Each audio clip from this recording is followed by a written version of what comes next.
Europe 1, ça pique, mais c'est bon. Ça pique, mais c'est bon. Anne Romanoff. Léa Landau, comment ça s'est passé pour vous la nuit des élections alors ? Le réveil a été difficile ? Oh, très difficile, Anne, très très difficile. Déjà, je me suis dit, c'est fini, il faut que je change mes habitudes matinales. Parce que si la première chose que Willy Rovelli fait en se levant, ce sont ses vocalises, si Didier Porte, c'est de vérifier ses comptes, et vous, Anne, de vous peser, moi,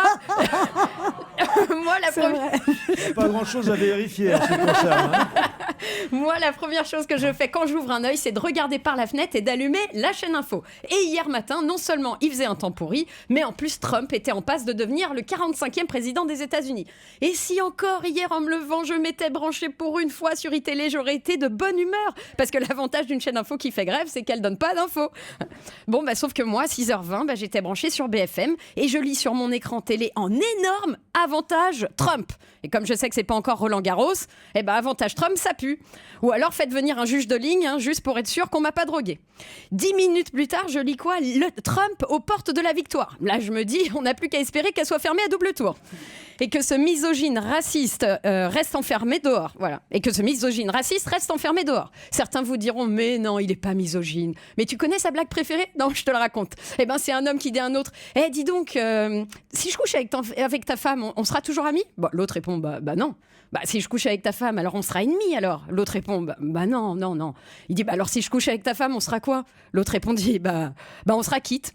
Voilà, ça c'est tout Trump. Alors quand vers 7h30, Hillary Clinton appelle Trump pour reconnaître sa défaite, devinez quoi ? Il a répondu, juste pour jubiler, avoir le plaisir, si ça se trouve, de lui raccrocher au nez. Parce que monsieur Trump ne va quand même pas perdre son temps à parler 1 heure au téléphone avec une gonzesse.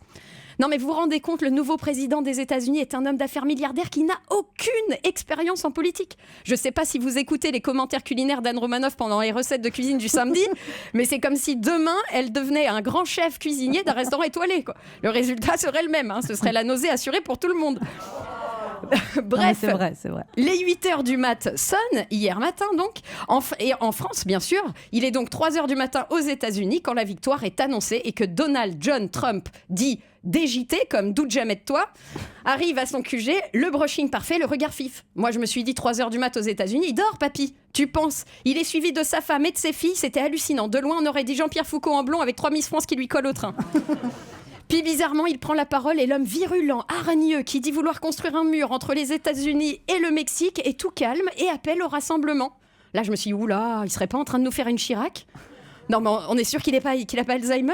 Ou alors il est bipolaire, mais on le reconnaît pas pendant son discours en tout cas. Voilà, ce qui est certain, c'est que passer de Barack Obama à Trump, c'est même plus un grand écart, c'est carrément du contorsionnisme. Non, je vous avoue, dans ma famille, on était divisés. Il y avait d'un côté les pro-Clinton et de l'autre les anti-Trump. On a tous perdu, quoi. Voilà, donc mon réveil d'hier matin, Anne, pour moi, c'était comme regarder en direct une course de chevaux et se rendre compte que le vilain canasson au poil roux boiteux sur lequel personne n'a misé un copec était en train de gagner la course. On connaissait le rêve américain, on va connaître le cauchemar américain, et le pire, c'est qu'on va le vivre éveillé. Je sais pas vous, mais moi, du coup, depuis mon réveil d'hier matin, j'ai comme une envie d'aller me recoucher.